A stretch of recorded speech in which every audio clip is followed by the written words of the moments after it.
All right, everybody, hello. It's good to see you today. Thank you so much for being here at our third annual National Caregiving Conference. My name is Andrew Koch, and I use he, him, his pronouns. I'm Dannelle Leblanc. And your pronouns? Oh, my pronouns are she, her, and I think that's it. Yeah. And I'm Jenn Chan, she, her. So some of you might be surprised. What in the world are they talking about? She, her, him, his, they, them, they, theirs, theirs, them. For some, this might be a new concept, using pronouns. But I want to encourage you to reflect on this process of using pronouns as a way to, first off, come into a sense of power in your own body, and second, to validate another person's experience. Individuals that identify as transgender and who have multicultural issues identify as, let me rephrase that, multicultural issues. That's a tricky one. I shouldn't say that. Those who identify with multicultural aspects, who may identify with non-binary identities, who don't fit into the paradigm of male or female, they might prefer to use different gender pronouns. And like much of this talk today, a huge emphasis is directed towards self-education. Okay, so I encourage you, for every new concept that you're not familiar with, self-educate. And we'll go ahead and get started. So today's topic is Our Best Self, Diversity, Social Justice, and Family Caregiving. Okay, so I'm going to loosely follow the slides I have here. A lot of this can be done reflectively at home. You have access to the slides on the app as well. And plus, I have 14 other handouts that I encourage you to self-educate with. For me, I feel education is power, and especially for someone like me, a white cisgendered male, it is my responsibility to educate myself when I'm working with individuals of other cultures. It is not another person's responsibility to educate me, thus further oppressing them. So I just want to clarify that and lay out the groundwork. Self-education first. So I would like to highlight this term privilege. We'll talk a little bit about equality, and then we'll kind of explore this concept of how gender, race, sexual orientation, socioeconomic status, ability, and language influence caregiving. So first I want to take a tackle at this word privilege. It's getting thrown around a lot. You might hear people called social justice warriors. I personally identify as one of those people, okay? And privilege, which I have recently found out, should be renamed as unearned entitlements. I see some heads nodding. That resonates with a couple individuals. So unearned entitlements, what am I talking about? Well, as a white, cisgendered, meaning same gender, male, I'm afforded a number of opportunities, whether that be financial or job opportunities, or opportunities to get a promotion first in the workforce. I didn't sign up for that. This is just how I was raised up in this world. And it's taken a long time for me to realize just how unfair that is to so many people. Recently, I was doing some self-educating, and I was attending a group of individuals called Students of Color and Allies. And within this group, my paradigm of using the word white privilege was challenged as unearned entitlements because I didn't do anything to earn my status of power over individuals. And therefore, it is my responsibility to find humility and to make conscientious choices that promote equality and equity between individuals. Now, do you two ladies have anything to say about privilege or unearned entitlements? Wow. Privilege. Well, first of all, I think in terms of privilege and reframing it as unearned entitlement, that resonates with me because it is a different perspective on approaching it. And when you start thinking about unearned, then you would want to flip it. Well, what is earned? How does one earn a status? How does one earn whatever it is you're seeking for? So to me, just in terms of thinking about privilege, I come from a a cultural background from, I was raised with a Chinese upbringing, and then for me, it's all about working hard and earning the respect. So when I hear earned, I always think I gotta earn, I gotta pay my dues, I gotta do what I need to do to earn that respect level. So from a cultural, from a family standpoint, that's what I can hear.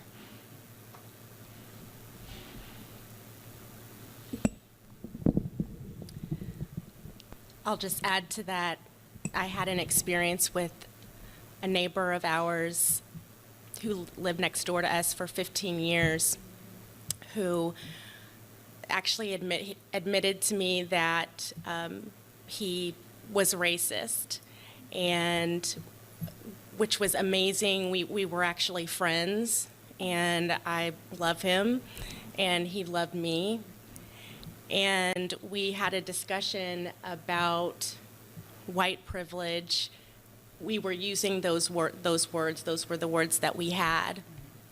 And he said, you know, I worked for everything that I've gotten. And in the discussion, it helped in the framework of what you're talking about, these unearned entitlements. Having that language, the words that we use, is so important, because if we could have a discussion around those words, unearned entitlements, it would help to bridge the connotation, the negative connotation and feelings that many have as a defensive response to those words. Yeah, and another thing I want to reiterate is historically, white males have been the oppressor. And that's something that is hard to recognize if individuals haven't had that brought to their attention. Or on the flip side, if individuals who are currently being oppressed have had very little awareness that there is a way out of this, a way to find equity, to find restorative justice.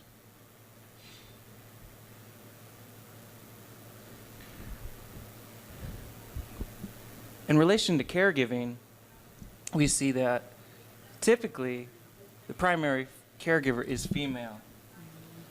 I've been working in the nursing homes for 7 years.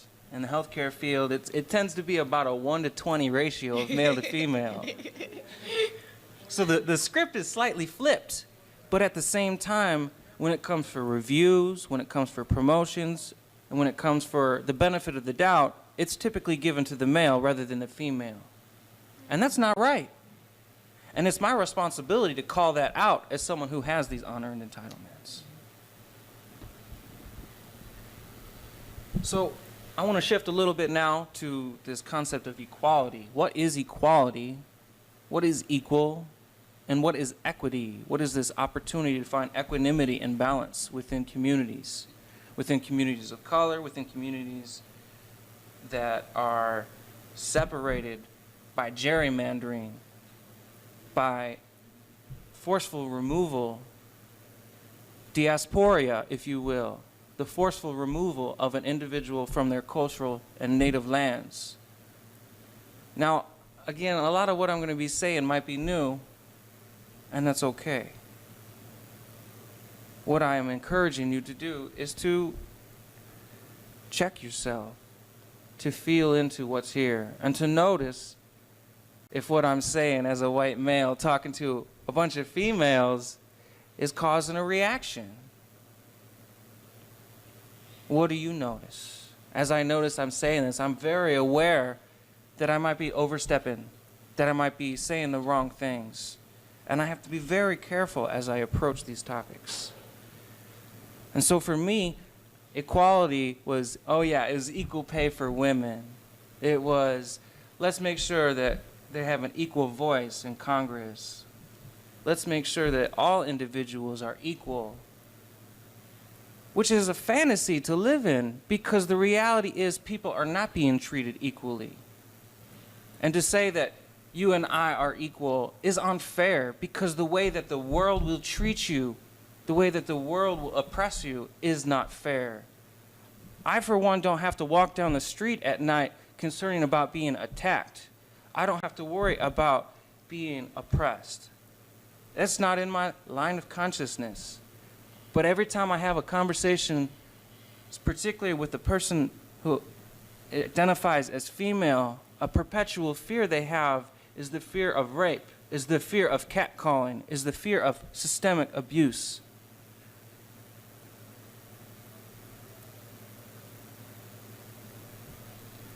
Our focus might be on equality, but beyond equality is equity, finding the sense of being one with and being in relationship with, of finding a way to give the benefit of the doubt to those who haven't had anything going for them, who haven't had an opportunity to have a voice heard.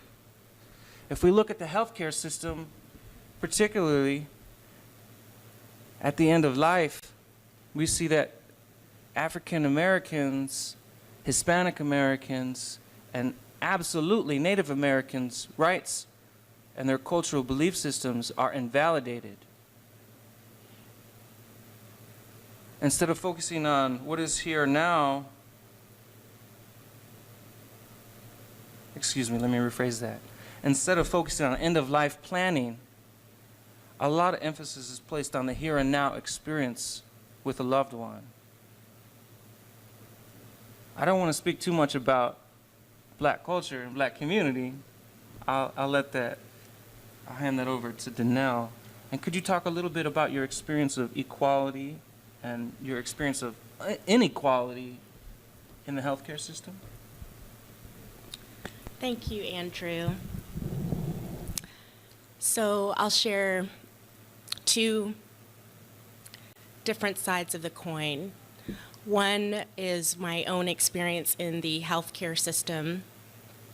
I guess it's been about 12, 13 years ago, I got really, really sick. And I didn't know what was wrong.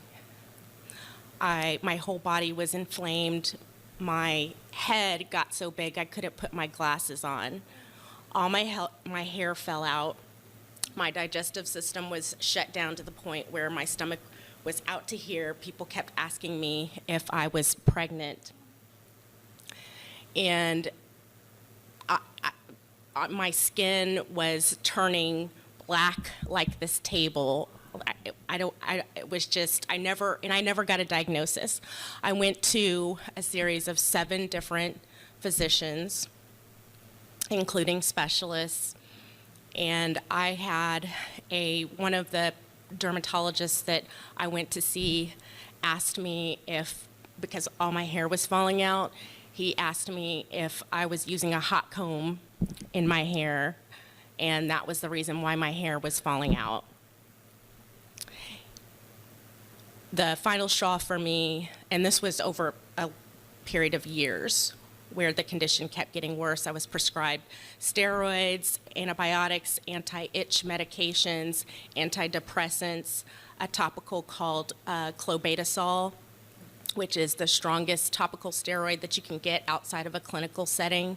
And I found out afterwards that for African Americans in particular, that medicine can completely destroy your skin if you use it over time, and I was slathering it on. I had the cream, I had the ointment, I had the solution that I was putting into my head, and finally, the last straw for me was when one of the specialists wrote me a prescription, and thank God I had a background working in pharmacy because I recognized the name of the medication, and so when I got home, I looked it up, and the medication was Risperdal, which is an antipsychotic medication.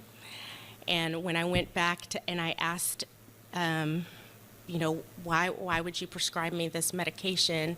And his answer was, well, you won't feel it anymore, because that was the other thing. It was on my skin. It was so painful and itchy that I couldn't sleep. It was absolutely terrible. I look completely different. I look like a completely different person today than I did then. And so I went through a very painful 7-year period of basically doing my own research and healing myself from that, because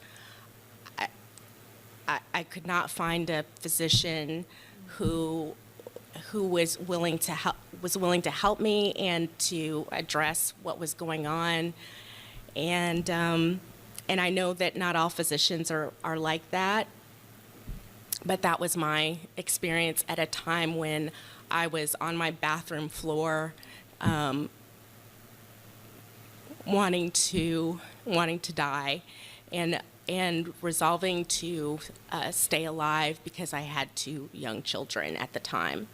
So that was my personal experience. In the context of caregiving, my father-in-law is Caucasian. And so as I cared for him, he had Parkinson's disease, and I cared for him over a period of 12 years. He lived 2 houses down from my family, our 2 kids and I, so that we could help him over as the disease was progressing. And so at first we would just run errands. So it would be we were going to the grocery store, or I was taking him to a doctor's appointment, or we would go to the bank. And so the reactions that that we got, because my father-in-law, he passed away in March of last year, but he was 6'2", and I'm going to call it 5'4", okay?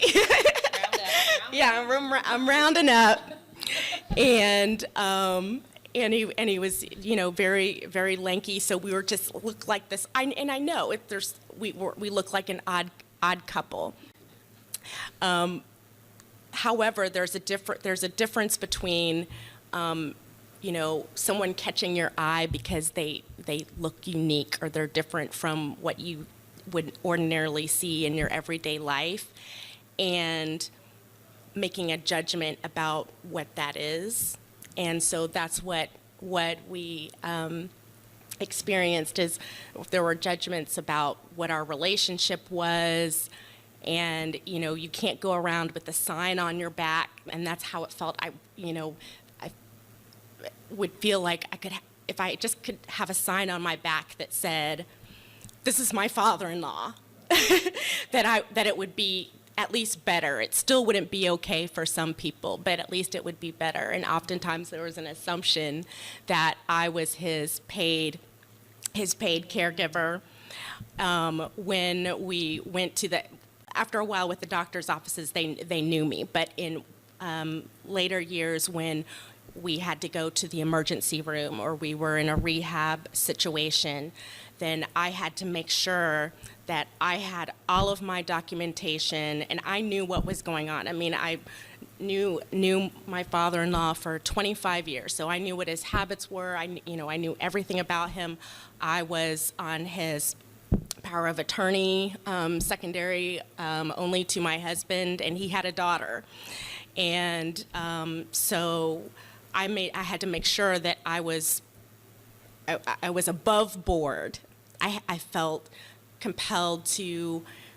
I couldn't just meet the standard. I had to be way above the standard in order to convince the healthcare professional when we walked in that I was qualified, even though it said it right there on the piece of paper. And so that actually impacted my father-in-law's care in some instances. At his end of life, I knew something was wrong. He wasn't eating. His whole mouth was swollen, and I knew something was wrong.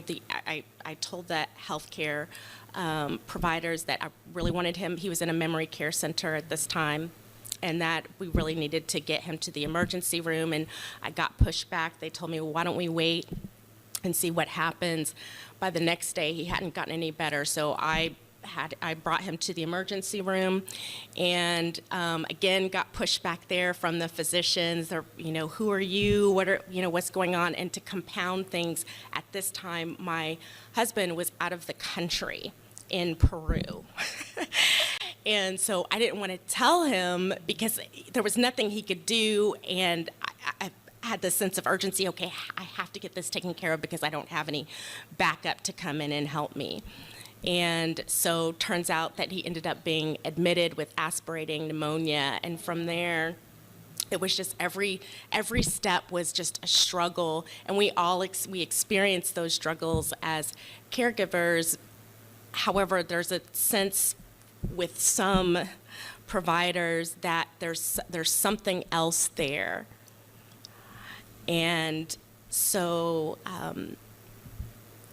the impact, the emotional impact, trying to just make sure that he was taken care of. While in the background, there's also this, you're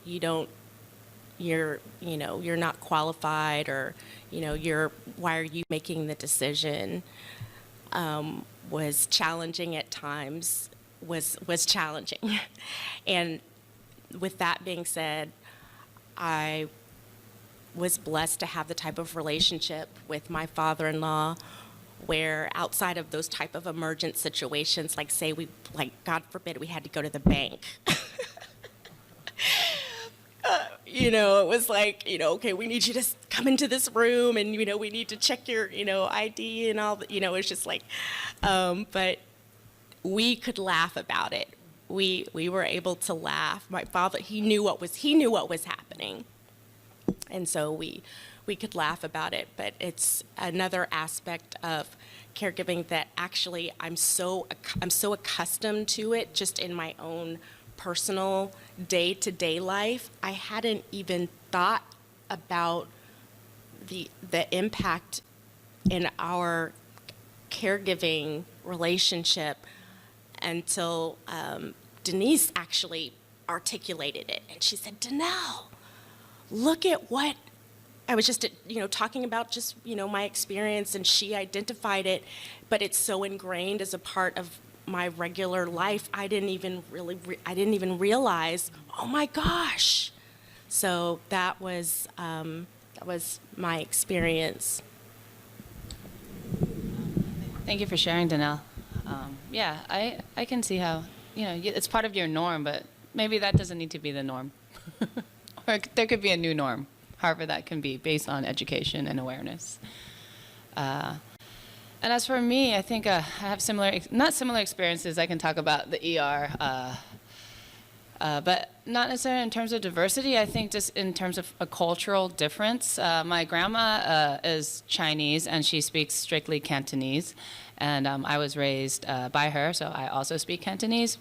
In terms of the healthcare setting and in terms of family caregiving, my grandma was very fortunate to always have somebody by her side, mostly my brother or myself being the primary caregiver. But there's been times when she's been admitted to the hospital, and when Andrew invited me to speak on this panel, I was thinking, well, how can I talk about diversity and family caregiving, and how did that affect me?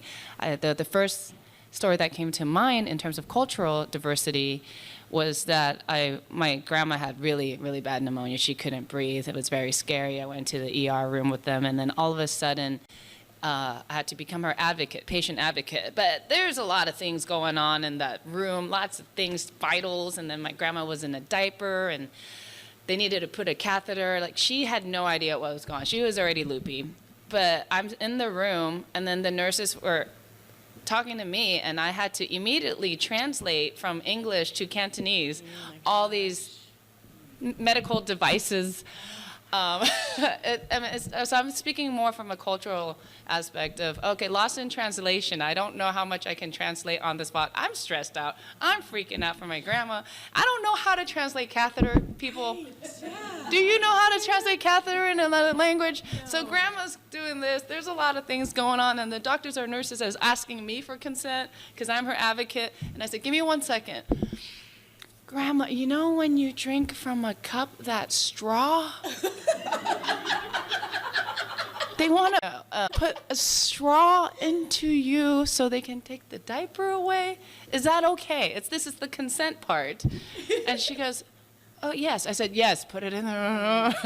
But it's those moments where just in terms of what facilities you're checked in the urgent care. I mean, I'm not going to say for all the hospital settings, everybody needs to speak Cantonese or Chinese, right? I'm not saying that, but that actually does add to another stress level. Just like you trying to check in your father-in-law, like, why do I have to jump through some hoops? I just really need to do this. Do I need to add another step to this? So for me, I was really happy to be able to be there to translate, but at the same time, I thought about, what if I wasn't here? Do they just start doing all these things without consent or the process? I don't know. But that was one of the moments when I saw, wow, cultural difference, and how can we, if somebody were being checked in, if they can say, well, what's the primary language? Can we get somebody on board that can actually translate some things? I mean, my straw thing I thought it was brilliant. I thought it was brilliant. You know that straw you streak out? It's going to go in your hoop, I'm going to leave it there. And then also I want to go to hospice care. My grandma wanted to die in her home, and age in place die in her home. And so her last couple months with hospice. I love hospice. I'm an advocate. And I want to bring in spiritual. It's not on there, but for the cultural difference and the spiritual, there was a spiritual guide that would come in. There's a home health aide, then there's the hospice nurse that comes in once a week, and then home health aide, twice a week. And then all of a sudden, the social worker on the hospital team called me and said, and this week we're going to send a spiritual guide person to your place. I said, why are we doing that? She goes, oh, it's part of the program. I said, okay, but I'm so busy. Okay, sure, send this person in. And then he knocks on the door, and he said, I'm here to talk to your grandma about God and Jesus and all spiritual, the path towards the end of life. I said, oh, this is not going to go good. So how do I translate this? I go, Grandma, there's a gentleman that's going to come in the room, just like everybody else has been coming. He's going to talk about, and I'm trying to translate this. I'm going to talk about God. And she goes, I'm Buddhist, right? Like, yes, but this is part of the program. So just let him do his 5 minutes. You don't even understand what he's saying, so just let him do his job and go.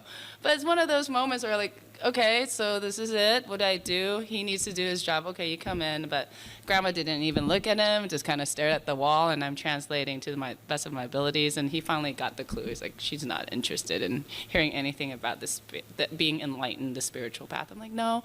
And for the record, she's Buddhist. So if you have anybody else that wants to come in with that type of verbiage, that would be appreciated.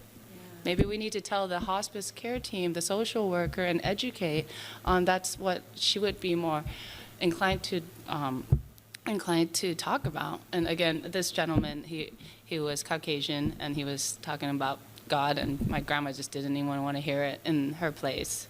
So I think those are things about spiritual and cultural awareness, and I don't know in terms of what programming has to happen, but for my personal story, those were the things that happened. And of course, I'm trying to sit here and translate. It's funny when you translate, because nobody really knows. I'm like, I can really just make this comedy, but I was just very happy to see that there was a program in place, and there's always room for improvement. So that would have been my feedback for that care team. That was kind of the difference in my experience. How frustrating and invalidating. Mm-hmm. Yeah, Not being seen. Right, and also you assume I want to. I mean, I'm not going to get into like politics and spirituality too much, but when my grandma looked and said, "I'm Buddhist," I said, "You're right. You're right, Grandma. I don't know what he's doing here." But it's okay. You don't know until you literally knock on the door. I'm like, okay, maybe this is not the right avenue, and then we just go back and find somebody. So I would say, in terms of education, learning how you can provide the full spectrum, if possible. Absolutely. Yeah. Without making an assumption. There's an assumption. Yeah. Thank you. Thank you, you too. I appreciate your insight. So we've had a kind of an umbrella topic. I want to kind of dive in a little deeper. So has anyone heard of the privilege walk before? No? Okay. We're not going to do it because I woo! If we had 3 hours and we had some crisis counselors, we might be able to do this today. I'm going to kind of introduce the flow of what this is, and I would ask, as I go through this, you just think and be aware of what arises within you. Any thoughts, any feelings, any sensations, and know that those are perfectly valid and acceptable experiences. So the privilege walk, basically, let me go ahead and go to the next slide. So the description of the activity, anywhere from 10 to 40 individuals participate, where they typically line up in a line, say in the middle of the room, and this activity forces individuals to confront the ways which society privileges them or gives them unearned entitlements over other individuals. It's encouraged for individuals to reflect on their current experience, and for some, especially those who are, let's see, what is the term? They have multiple levels of disenfranchisement and oppressive states. It's an unfair activity to ask them to participate in this. And it's just equally unfair for, again, a white male to ask a whole bunch of females to participate in this activity. But what I would like to do is I would like to lay what the ground rules would be for this activity, and then I will offer a couple of the privilege walk statements and encourage you to just self-reflect on them. So the ground rules would be, before we begin, we're taking a break. We're pausing. We're going to practice some centering. We're going to ground ourselves. And we're going to avoid any side talk, any other personal dialogues. And then afterwards, we're going to ask students to ask each other how it was for them. We're going to ask open-ended questions, and we're going to validate, and we're going to listen. So there's two big responses that occur here with individuals. There's an emotional response where individuals who have never really looked at their unearned entitlements and individuals who have never looked at difference and how their position might oppress other individuals can really cause a lot of tremendous feelings of uncertainty and discomfort and what is going on, being faced with this level of pain that others are feeling. Compassion means to suffer with, to step into their shoes and to feel the pain of another, to hold that sacredly. So when in this activity, some individuals, we encourage them to speak from I feel, I'm aware of, I know what's happening within, encouraging them to explore emotionally what's happening for them, to realize that being angry, being scared, being upset, being pissed off, wanting to disassociate, and disassociating from the activity are all normal responses. Those are responses to trauma. And what we're doing is we're bringing our mind space, our heart space into a field that acknowledges traumatic events and systemic traumatic events that are occurring each and every day. This is a nice little emotion chart. We're not going to go into that, obviously, but I just want to break it down. Surprise, fear, happy, anger, and sadness, disgust as some of the primary emotions that people feel when they experience this activity. Most people don't feel happiness when they experience this activity. So I'm going to kind of dive right into this. I would ask you now if you can possibly find a ground, find a center. Maybe it's a prayer, maybe it's a breathing practice, maybe it's feeling your feet on the floor and your back against the seat. Just take a note of what's here and what's alive for you right now. And as I read a couple of these statements, just notice what arises within you and embrace that part of you. Don't reject it, allow that, welcome it, invite it to tea, if you will. Okay. For race and ethnicity, if your ancestors were forced to come to the U.S. not by choice, take one step back. Sexuality and gender. If you were ever afraid or the victim of violence related to your gender or sexual orientation, take one step back. With class, If your parents attended college, take one step forward. With ability, if you have the ability to take a step forward or backward, take 2 steps forward. In kind of general, if you've seen members of your own race, ethnic group, gender, sexual orientation portrayed in television or the news media in degrading roles, take 1 step back. Or if someone ever accused you of cheating or lying because of your race, ethnicity, or gender, or religion, or sexual orientation, you take a step back. So just notice, where are you now? Did you move forward? Did you step back?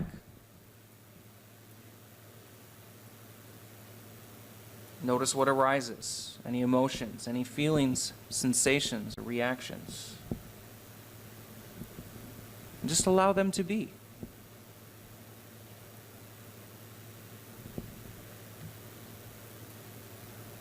So let's talk about that. So I kind of want to turn this over and ask you, what did you notice? And I would like to start with you two up here. As I'm saying these words, and I just a short sample, in one of your handouts you'll find about 50 different statements where you can explore this activity and see how you move forward or back. And in processing this activity, afterwards we'd debrief. We'd have the person in the front talk to the person in the back. We'd see the person in the middle look forward and behind them. We'd see how many steps it takes for equality, for equity to be reached before individuals who are in front walk back and those in the back walk forward, and how many steps that takes. Now, I know this is kind of heady right now, but just think about these things and what it feels like to hear them. So, does anyone feel activated right now?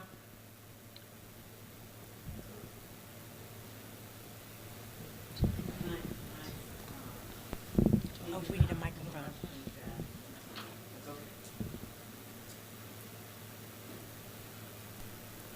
So when I think about the questions that you have up there as it relates to the privilege walk, Go back. I think that I see it from the perspective of there's an opportunity that may exist to identify, instead of the differences, whether I'm taking a step back or forward, but what's the commonality that exists.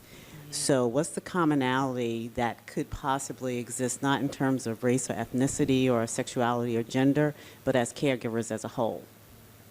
So whether I'm Black, Asian, Puerto Rican, white, what are the common aspects that exist for all of us? And seeing this as an opportunity to identify that opportunity to come together versus identifying ways for each one of us to be separate. So I see this as an opportunity to flip this around and look at it in a different way. I love that. I think you're exactly right. The point is to promote unity with this activity, not to yes, we're highlighting the differences in only the sense that we see the differences and then we do our best to find common ground. I really appreciate your comment. Ladies, do you have anything to add? Yeah, absolutely. That's spot on. That's a great. Absolutely agree. And I think that that's the underlying intent is we're about compassion. All of us are about compassion, and that's what unifies us. And I think that the activity is about just building awareness about someone else's experience, which is something that we wish as caregivers that there was greater awareness about our experience.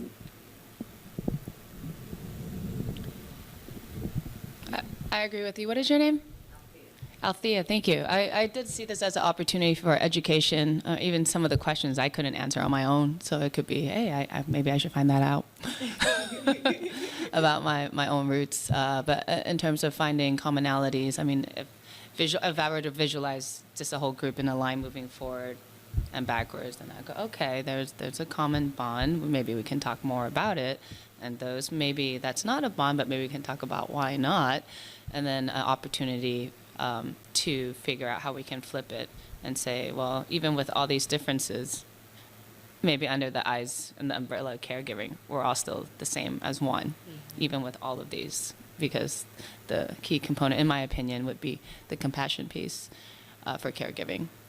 So maybe that could be one of the reasons also to, now that I'm talking about it, to highlight in terms of the topic of your, for today, diversity or social justice and family caregiving. Even with all these differences, we're all still the same. We still need to look at it from a humanities point of view. We need to take care of somebody who may need, who couldn't take care of themselves in certain capacities.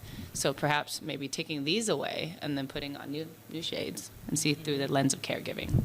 So I'm kind of thinking outside the box. I'm not walking forward or backwards. I'm doing a little side step. Sidestep. Little 1-2 step for her. Yeah. Excellent. I love that. Yeah. I was kind of in line with what you were thinking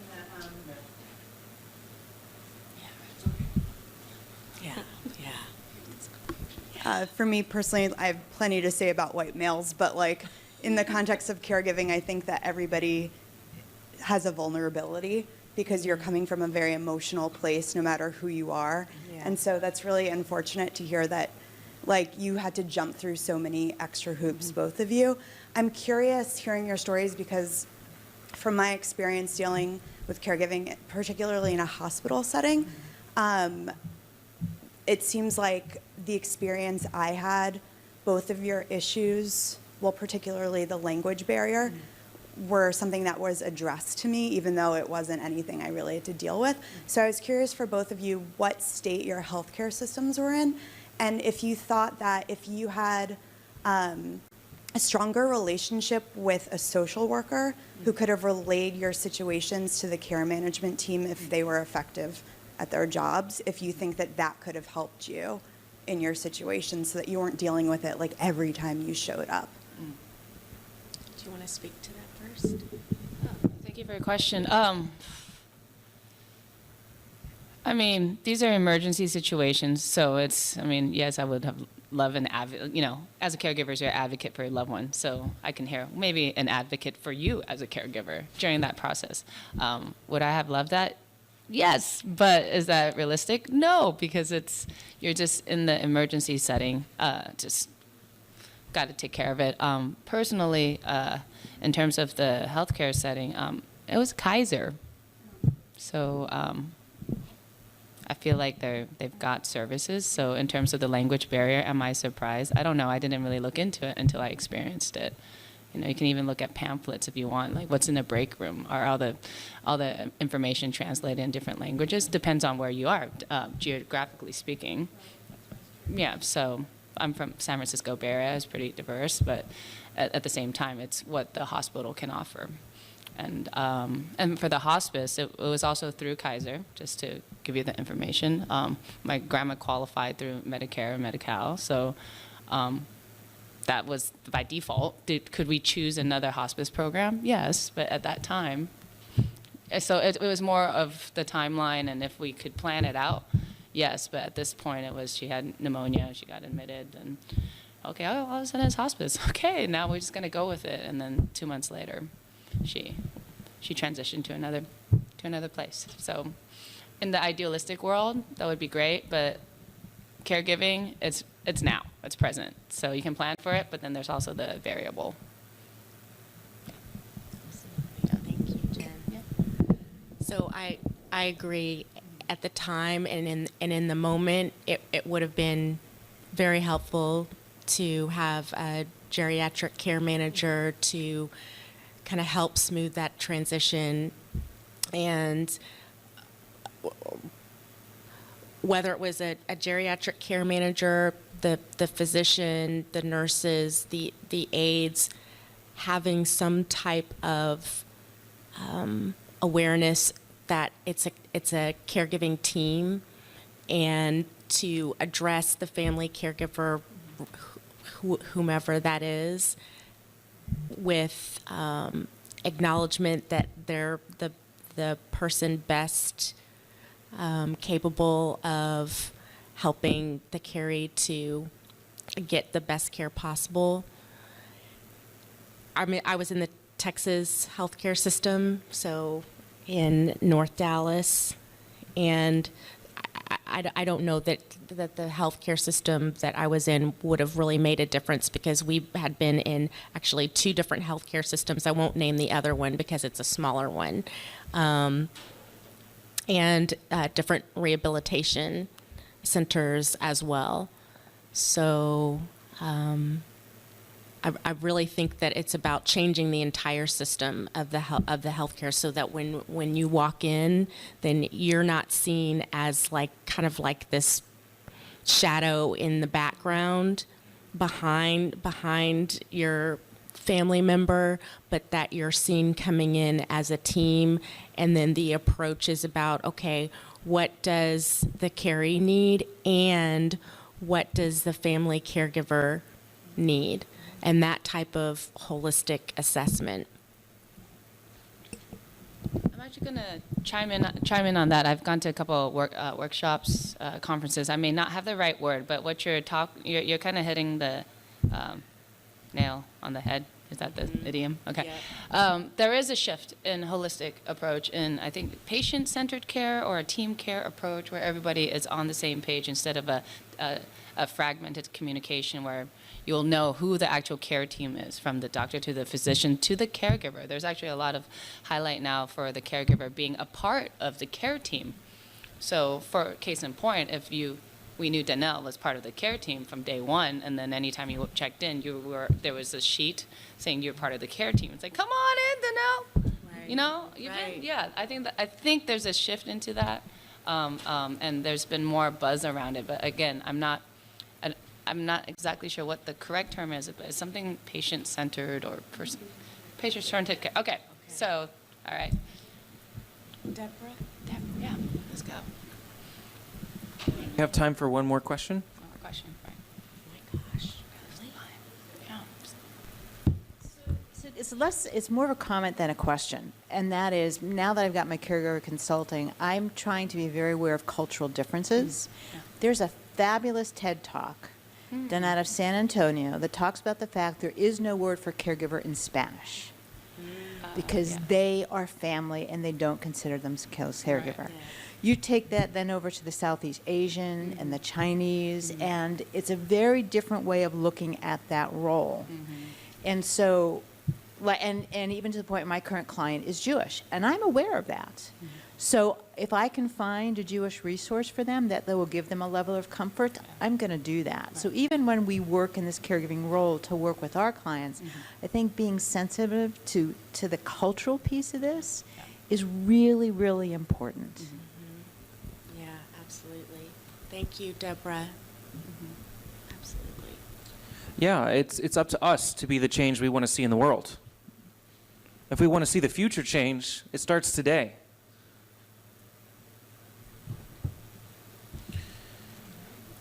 So this is going to be difficult. It's going to be challenging. And you're going to get so much resistance when you start speaking up for individuals, when you start advocating for individuals.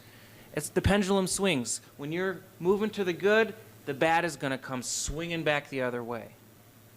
But we learn to ride the tide. We ride the wave. We don't drown underneath it. We can surface. We can go with the flow. And if the flow don't go, we don't go. I would like to thank you so much for being here today, and thank you for advocating for your loved ones. Thank you.